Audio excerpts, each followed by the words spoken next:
हरे कृष्णा।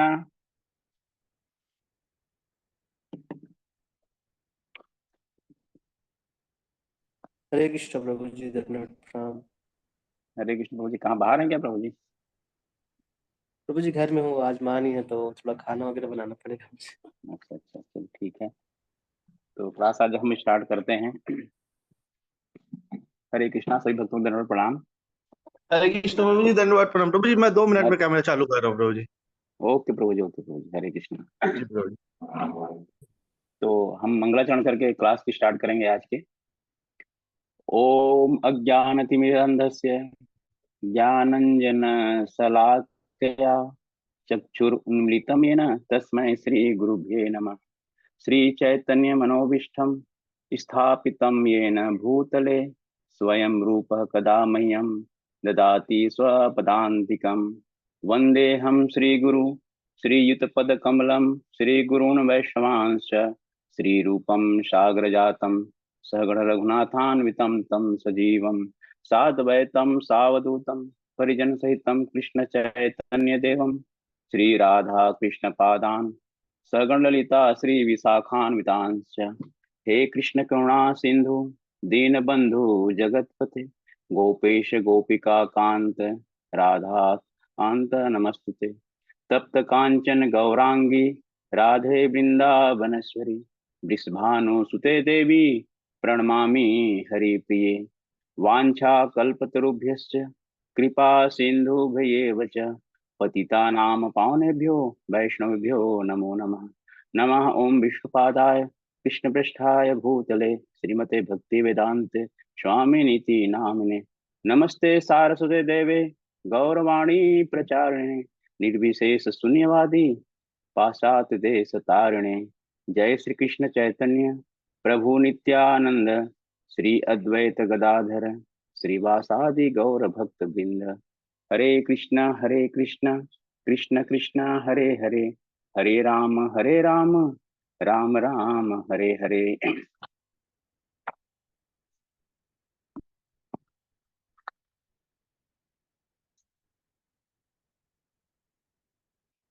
तो आज हम अध्याय 2 श्लोक नंबर 55 पढ़ेंगे। तो कल हमने जैसे 54 में पढ़े थे, जैसे हमारे प्रभु जी गौतम बुद्ध प्रभु जी बताए थे, स्थित प्रज्ञ का भाषा समाधिस्थ समाधिस्थ यस्य केशवः स्थितिधीः किम प्रभासेत किमासित ब्रजेत किम। यहाँ पे अर्जुन जो है चार चार क्वेश्चन कर रहे हैं भगवान से। स्थित प्रज्ञ के बारे में चार क्वेश्चन कर रहे हैं। कौन सा? स्थित भाषा है ना। किम भाषा मतलब किम भाषा, किम प्रभासेत, किम आसित, किम ब्रजेत। मतलब यहाँ पे बोलते हैं कि जो स्थित प्रज्ञ होते हैं वो कैसा, उनका भाषा क्या रहता है, उनका लक्षण क्या रहता है। और किम प्रभासेत मतलब वह कैसे बोलता है। किम किम आसित, किम आसित मतलब वो कैसे रहता है ना। और उसके बाद फिर होता है किम ब्रजेत। किम ब्रजेत मतलब वो कैसे चलता है। तो हम जो है यहाँ पे 2.55 में उनके जो अर्जुन ने जो क्वेश्चन किया था किम भाषा, उसका हम जो है उसका आंसर इसमें भगवान ने बता रहे हैं, हम उसको पढ़ेंगे। 55 में क्या है, जैसे किम भाषा, तो भगवान ने 55 नंबर श्लोक में बताया है, किम भाषा का उत्तर बताया है। उसके बाद फिर 56 और 57 में किम प्रभाषित। किम प्रभाषित मतलब वो कैसे बोलता है, उसका रिएक्शन क्या रहता है, उसके बारे में चर्चा किए हैं। उसके बाद फिर हो जाता है आपका किम आसित, वह कैसे रहता है। इसका उत्तर भगवान ने जो है इसमें 58 से 63 में बताया गया है। उसके बाद फिर किम ब्रजेत, चौथा क्वेश्चन होता है किम ब्रजेत, तो उसका है 64 से 72 में। मतलब आपका अभी जो है 55 से 72 में भगवान ये सब चारों क्वेश्चन का आंसर बताते हैं। तो हम पढ़ते हैं अध्याय नंबर 2 का 55वां श्लोक।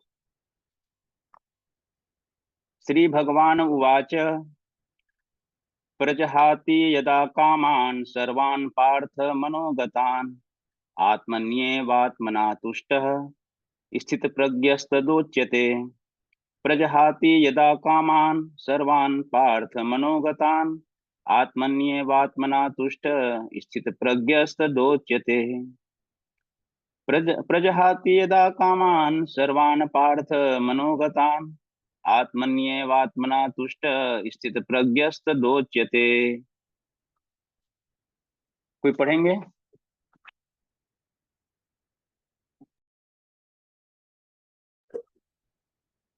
हरे कृष्णा, दंडवत प्रणाम प्रभु जी। श्री भगवान वाच प्रजाहाति यदा कामान् सर्वान् पार्थ मनगतान् आत्मानि एव आत्मना तुष्ट स्थित प्रज्ञ तदा उच्यते।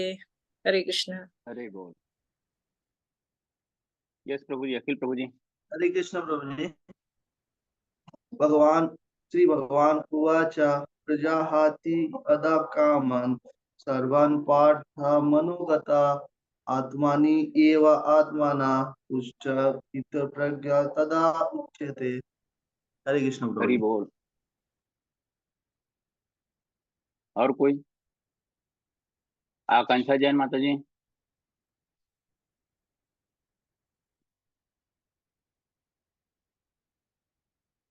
ठीक है, तो हम शब्दार्थ पढ़ते हैं।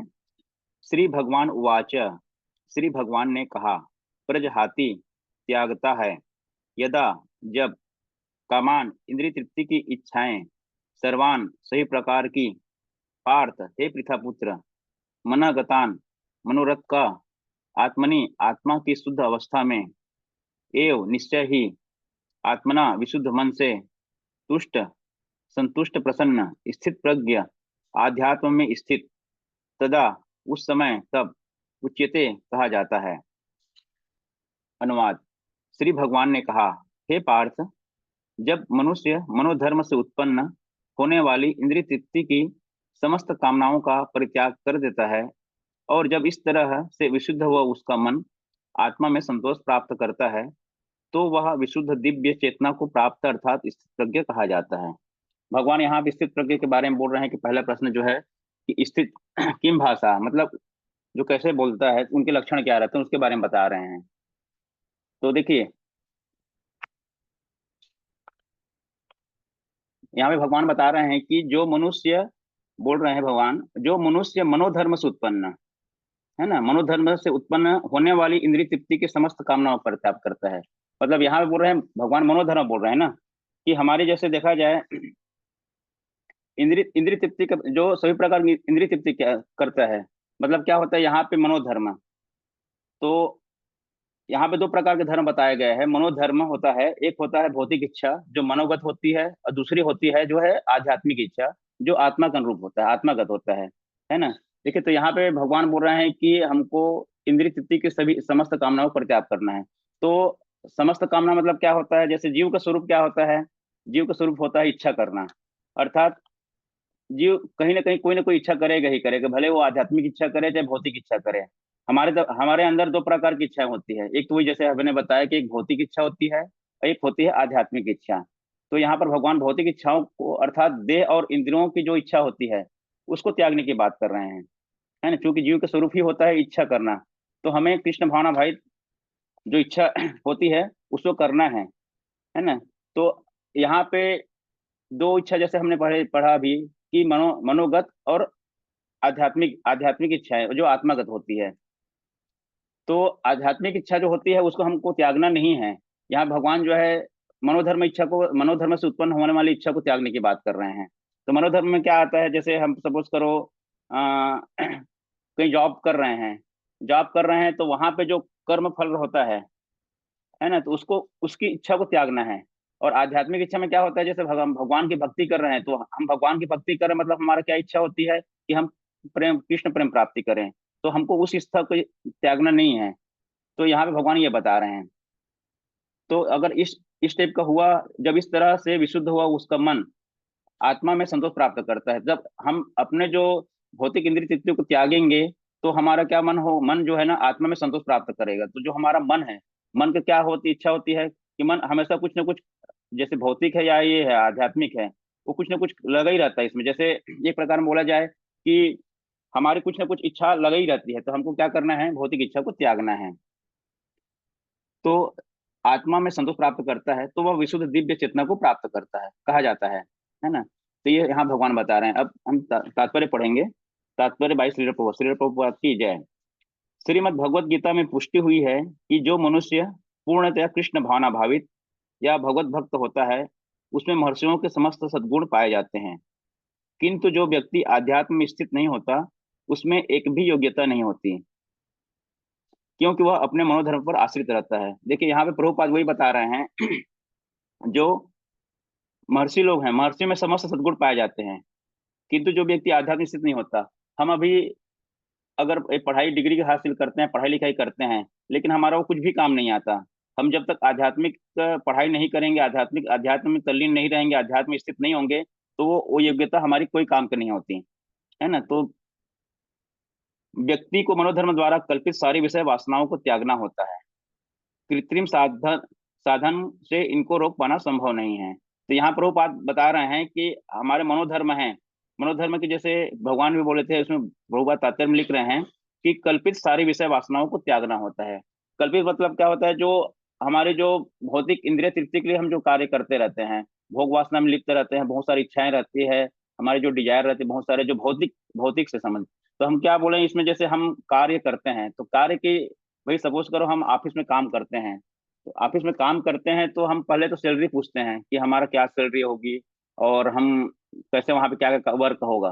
तो करना है हमको, सैलरी पूछना है, लेकिन सैलरी को उसमें क्या है, हम जो है उसमें कृष्ण भावना भावित में कुछ सैलरी लगाना है, ऐसा भी होता है। उसके बाद फिर क्या होता है कि जैसे हम फल की इच्छा नहीं करना है, तो फल की इच्छा इसमें मतलब निष्काम भाव से अपने को करना है, उसमें आसक्ति होकर नहीं करना है। तो यहाँ पे वही बता रहे हैं कि सारी विषय वासनाएं स्वतः बिना किसी, अच्छा यहाँ पे विषय वासनाओं को त्यागना होता है बता रहे हैं।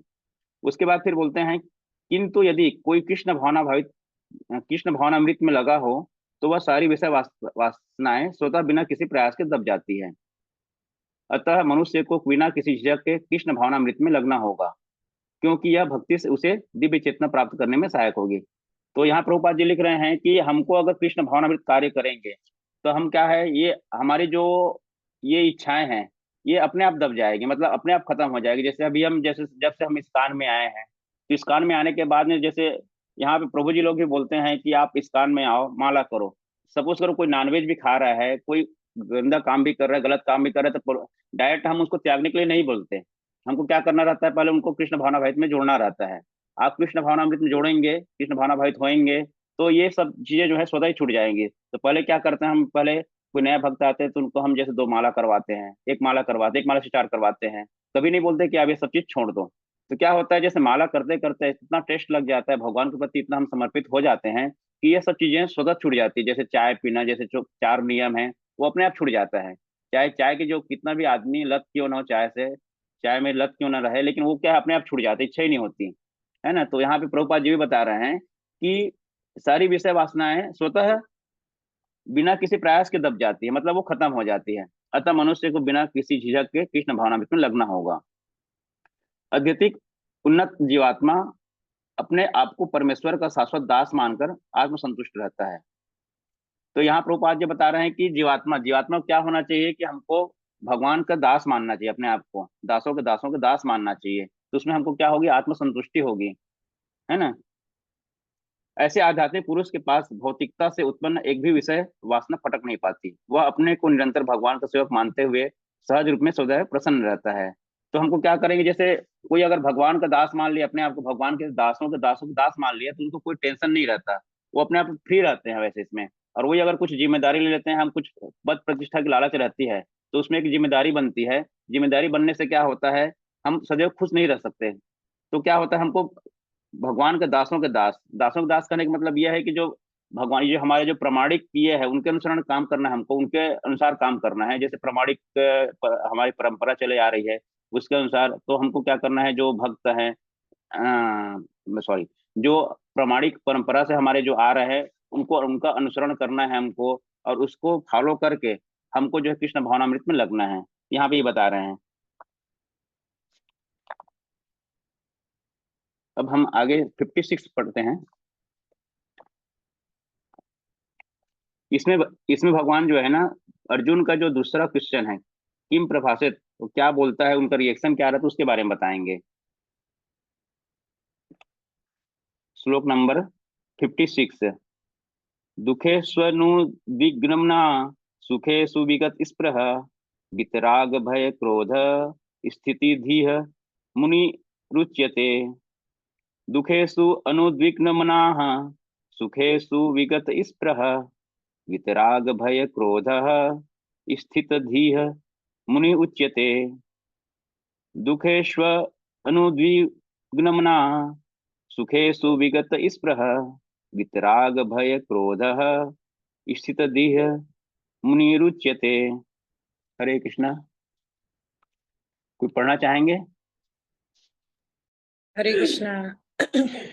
दुखेषु अनुद्विग्नमनः सुखेषु विगत स्पृह वीतराग भय क्रोध स्थित धीर मुनि उच्यते। हरे कृष्णा। हरि बोल।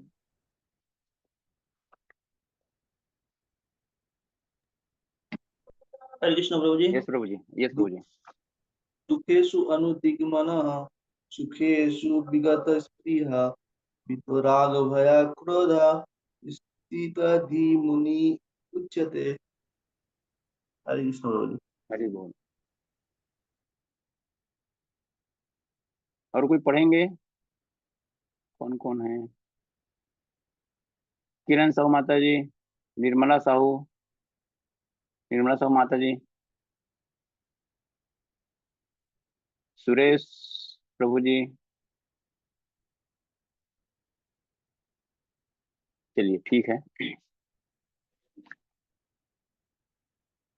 दुखेसु तीनों तापों में अनुद्विग्न अनुद्विग्न मनाह मन में विचलित हुए बिना, सुखेसु सुख में, विगत स्पृह रुचि रहित होने, वित मुक्तः राग आसक्ति, भय भय क्रोध तथा क्रोध से, स्थित धीह स्थिर मन वाला, मुनि मुनि उच्यते कहलाता है। अनुवाद: जो तय त्रापों के होने पर भी मन में विचलित नहीं होता अथवा सुख में प्रसन्न नहीं होता और जो आसक्ति भय तथा क्रोध से मुक्त है वह स्थिर मन वाला मुनि कहलाता है। यहाँ पे भगवान बता रहे हैं जो तय त्रय तापों के होने पर भी मन में विचलित नहीं होता। तो यहाँ पे भगवान तीन ताप के बारे में बता रहे हैं। तीन ताप क्या होता है? एक होता है आदि आत्मिक, एक दूसरा होता है आदि भौतिक और तीसरा होता है आदि दैविक। तो यहाँ पे तीनों ताप के बारे में बता रहे हैं कि जो मन में विचलित नहीं होता। मतलब तीन ताप में क्या? पहला आदि आत्मिक हो गया जो अपने शरीर तथा मन से उत्पन्न होता है ना। उस दूसरा होता है आदि भौतिक, जो भौतिक अर्थात अन्य अन्य व्यक्तियों से हमको जो प्राप्त होता है, जो सुख जो अन्य भौतिक संसारी जो व्यक्ति रहते हैं उनसे हमको जो प्राप्त होता है उसको हम आदि भौतिक ताप बोलते हैं। एक होता है आदि दैविक। आदि दैविक मतलब क्या होता है कि जो देवी देवताओं के द्वारा जो प्राकृतिक हमको जो प्राप्त होता है, उनके जैसे देवी देवताओं को जो प्रकोप होता है बोला जाए, या जिसमें हमको कुछ प्राप्त होता है, जो जैसे अभी कोविड होता है, सुनामी आ जाते हैं, तो ये देवी प्रकृति होती है ना। तो इसको हम इस तीन प्रकार से ताप समझ सकते हैं: आदि आत्मिक, आदि भौतिक, आदि दैविक। तो भगवान यहाँ बता रहे हैं जो तय त्रापों के होने पर भी मन में विचलित नहीं होता। तो मतलब ये तीनों तापों, जो प्राकृतिक होता है, भौतिक होता है और आत्मिक होता है, तो इसमें हमको विचलित नहीं होना है ना। विचलित जो नहीं होता, अथवा सुख में प्रसन्न नहीं होता, सुख दुख में विचलित नहीं होता। अर्थात सुख मतलब क्या होता है? जैसे हम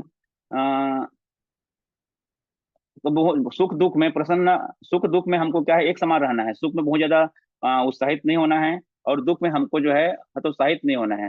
तो भगवान यहाँ पे यही बता रहे हैं कि सुख में जो प्रसन्न नहीं होता और जो आसक्ति, आसक्ति मतलब क्या होता है? राग होता है ना। जो संसार के प्रति हमारी जो आसक्ति रहती है उसको हमको त्याग, उसके प्रति जो लिप्त नहीं होता।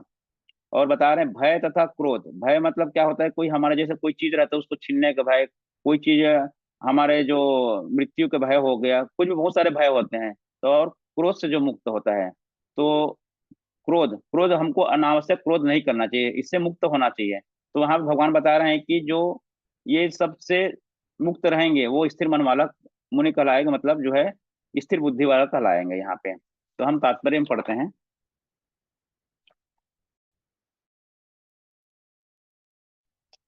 तात्पर्य, तात्पर्य भाई श्री प्रभुपाद की जय। कोई पढ़ेंगे तात्पर्य? हाँ, पढ़ लेते। तात्पर्य भाई श्रील प्रभुपाद की जय। मुनि शब्द का अर्थ है वह जो शुष्क चिंतन के लिए मन को अनेक प्रकार से उद्वेलित करे किंतु किसी तथ्य पर न पहुंच सके। कहा जाता है कि प्रत्येक मुनि का अपना अपना दृष्टिकोण होता है और जब तक एक मुनि अन्य मुनियों से भिन्न न हो तब तक उसे वास्तविक मुनि नहीं कहा जा सकता। न चासा ऋषियस्य मतम न भिन्नम। महाभारत वन पर्व कितना 313.117। किंतु जिस स्थिति धी मुनि का भगवान ने यहाँ उल्लेख किया है वह सामान्य मुनि से भिन्न है। स्थिति धी मुनि सदैव कृष्ण भावना भवित रहता है क्योंकि वह सारा सृजनात्मक चिंतन पूरा कर चुका होता है। वह प्रशांत निशेष मनोरथांतर स्त्रोत रत्न 43 में कहलाता है। यह जिसे शुभ चिंतन की अवस्था पार कर ली है और इस निष्काम पर पहुंचा है कि भगवान श्री कृष्ण या वासुदेव ही सब कुछ है। हरे कृष्णा। हाँ जी, ठीक है, एक मिनट।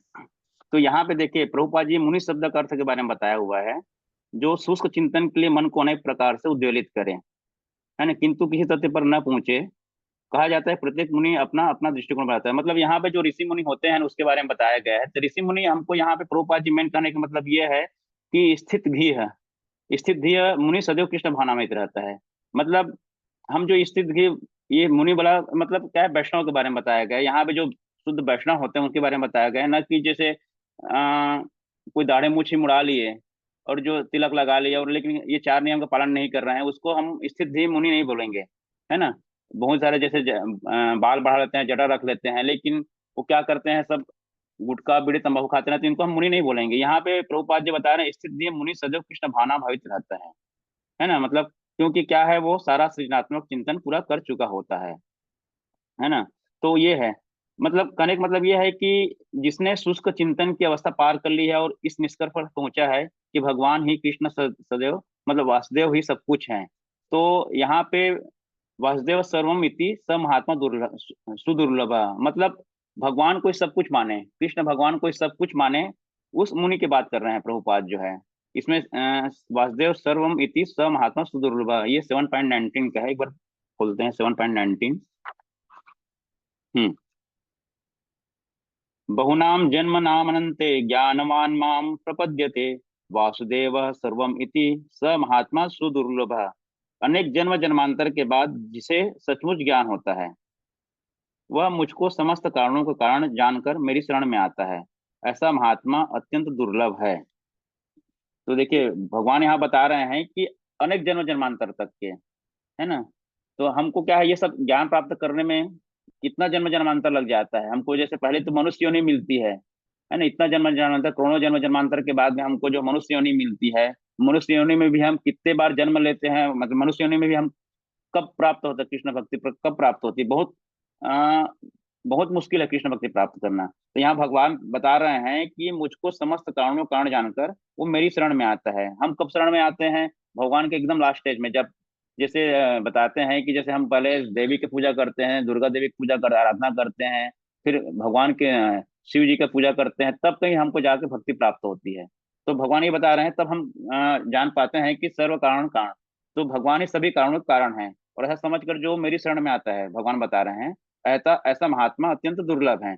तो प्रभुपाद जी यहीं पे ये बोल रहे हैं कि स्थित ही है, स्थिर चित मुनि कहलाता है। मतलब क्या है, जो अगर कृष्ण को सब कुछ मानेंगे वही जो है स्थिर चित मुनि कहलाएगा। ऐसा कृष्ण भावना भावित व्यक्ति तीनों तापों के संघात से तनिक विचलित नहीं होता। जैसे हमने अभी पढ़ा 3 ताप, तो 3 ताप में क्या होता है, जैसे हमने पढ़ा, तो तीनों ताप से जो विचलित नहीं होता, है ना। मतलब प्राकृतिक जो ताप मिलती है हमको, जो प्राकृतिक दुख मिलता है इसमें आदि आत्मिक, आदि भौतिक और आदि दैविक द्वारा, तो उसमें हमको विचलित नहीं होना है।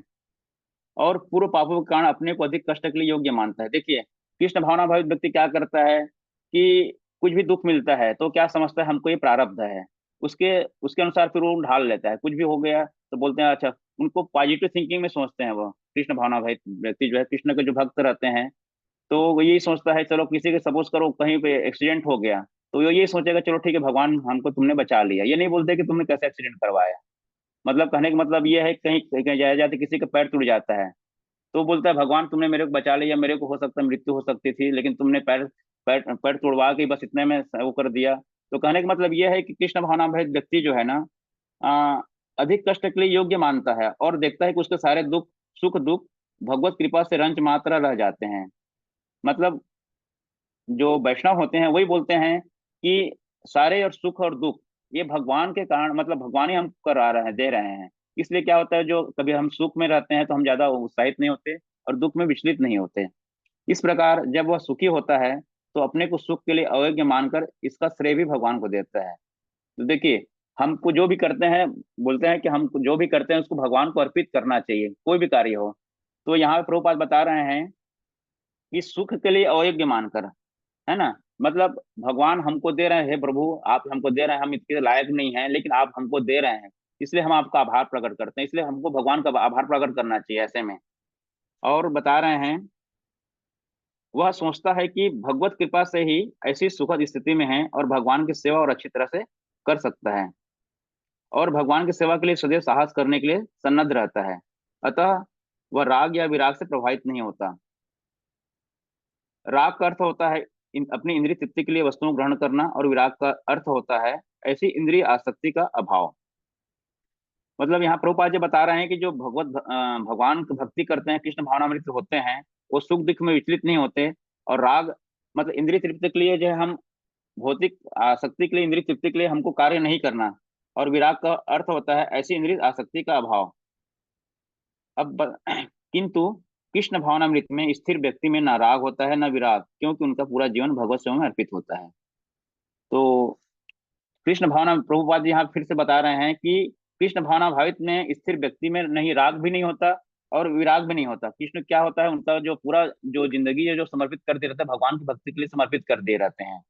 फलतः सारे प्रयास असफल रहने पर भी क्रुद्ध नहीं होता, चाहे विजय हो या ना हो। कृष्ण भावना भावित व्यक्ति अपने संकल्प का पक्का होता है। जैसे अब बोला जाए, सुदामा थे, सुदामा जी क्या थे, बहुत गरीब थे, लेकिन क्या था, वो उनके कृष्ण भगवान के प्रति जो है बहुत श्रद्धा थी। तो क्या चाहते, वो कभी भी कृष्ण भगवान से कोई मांगने की इच्छा ही नहीं करते थे। इवन उनके महल भी गए तो कुछ भी नहीं मांगे, लेकिन भगवान क्या है, ज्ञाता है, त्रिकालदर्शी हैं, वो क्या है पूरा सब कुछ समझ गए, इनको क्या चाहिए वो सब जानते थे, है ना। तो उनके घर आते तक के जो है भगवान ने उनका पूरा अरेंजमेंट कर दिया। तो कहने का मतलब ये है कि हमको कभी कोई राग द्वेष और सुख दुख में हमको विचलित नहीं होना है। यहाँ पे जैसे अब एक चीज और आता है, जैसे अभी हमने इसमें पढ़ा, तो हमको क्या राग द्वेष किस चीज से नहीं करना चाहिए।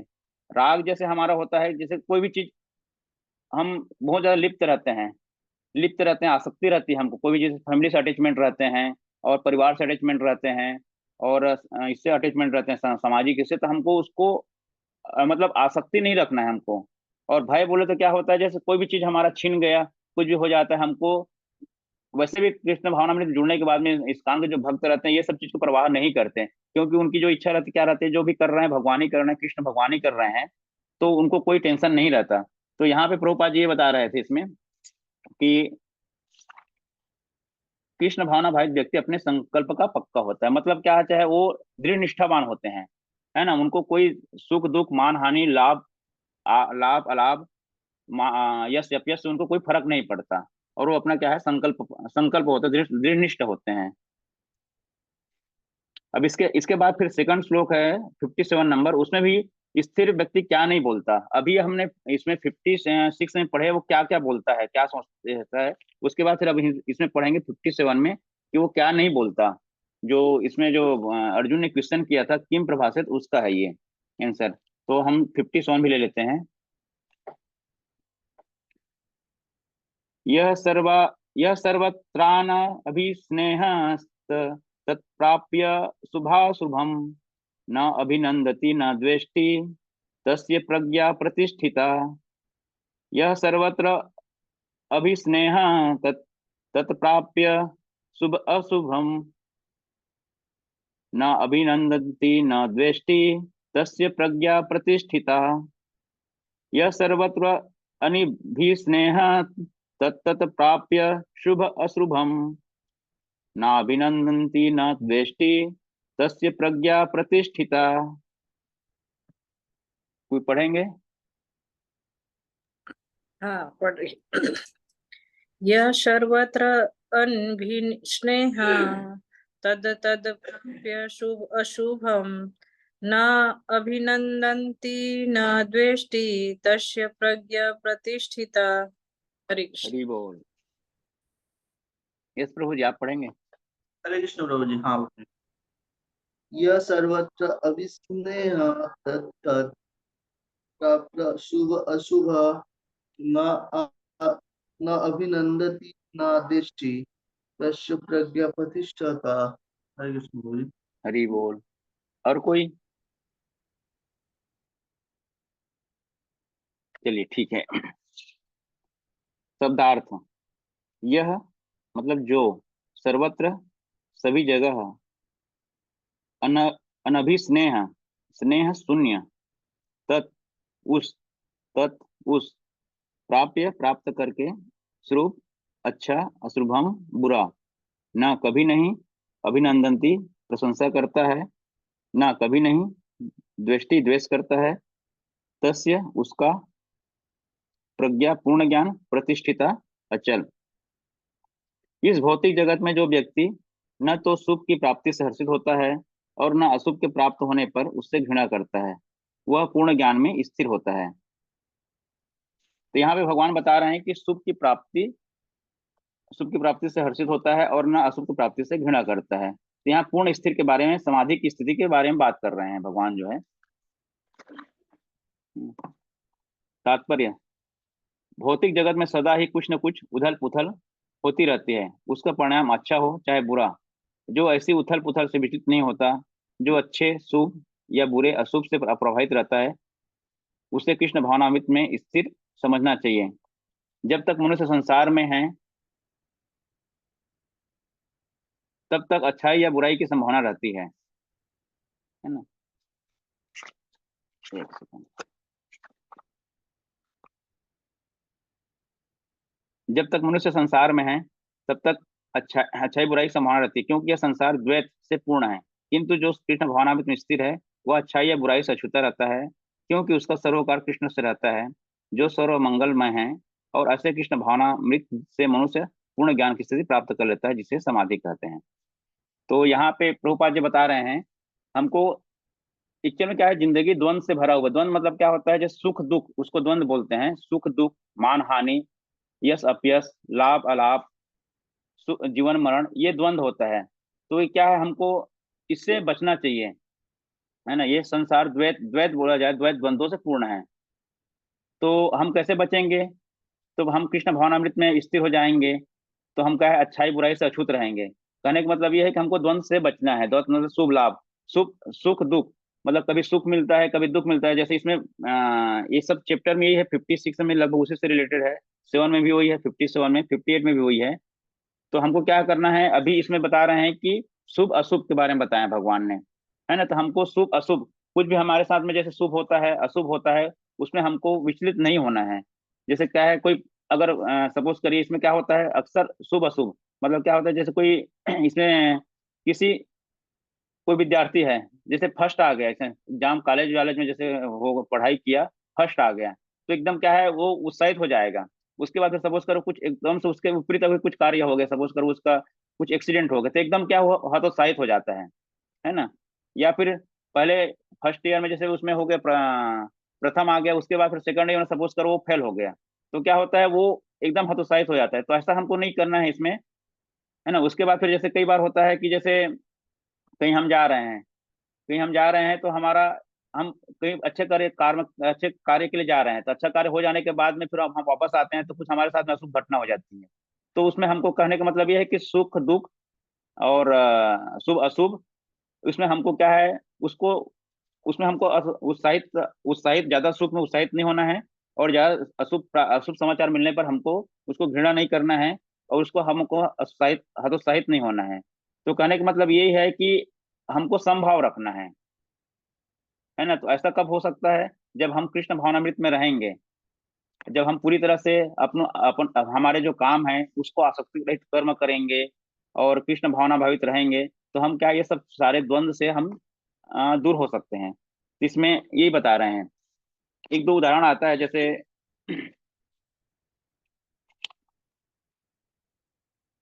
प्रभुपाद जी का है ना।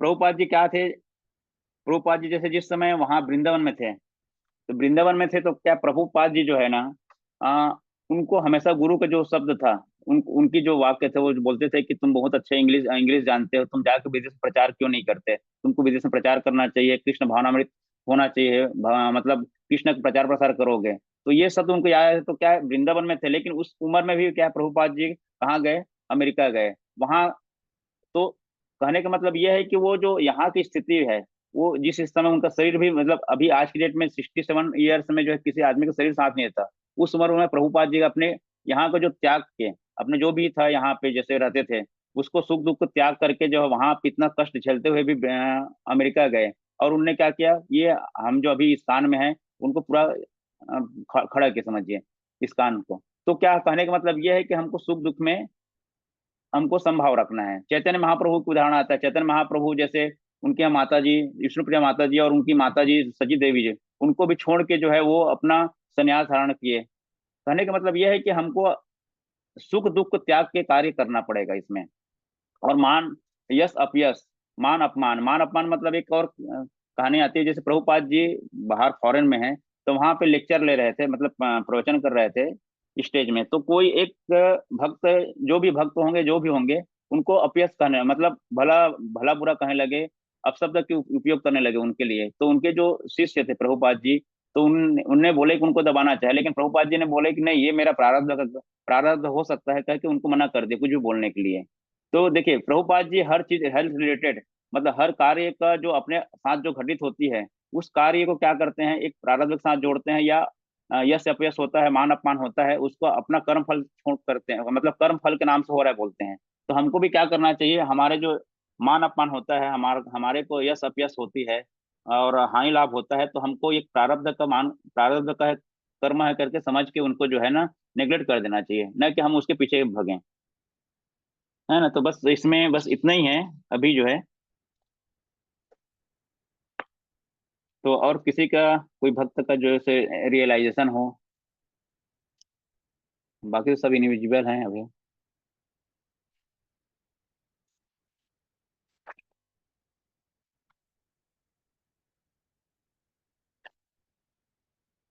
आजकल प्रभु जी भक्त लोग कम आ रहे हैं, क्या बात है।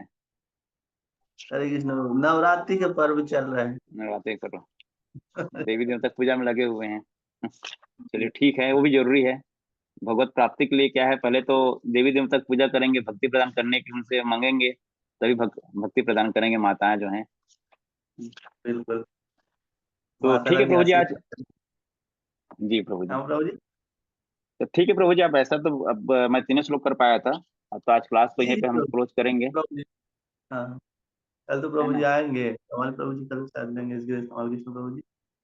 कल कल का क्लास कमाल प्रभु जी का है, शायद। आपका है ना प्रभु जी। नहीं, कल तो शनिवार है ना प्रभु जी। अच्छा अच्छा, कल तो कृष्ण राधिका माता जी का है, वेरी गुड, हाँ, ठीक ठीक इस ठीक। नरसिंह माता जी नहीं लेंगे शायद, कमल कृष्ण प्रभु जी ही लेंगे। अच्छा अच्छा, चलिए ठीक ठीक है, ऐसा मतलब बोले थे, अब देखते हैं प्रभु जी। चलिए ठीक ठीक है ना। तो ठीक है, आज क्लास को हम यहीं पे क्लोज करते हैं। एक जी बार प्रभु हरि जी। नाम का जप कर लेते हैं। हरे कृष्णा कृष्णा कृष्णा हरे हरे, हरे राम राम राम हरे हरे। जगद्गुरु श्रील प्रभुपाद की जय, श्री जय भक्त वृंद की जय, जय। निताय गौर प्रेमानंदे। हरि हरि हरि हरि बोल। बोल।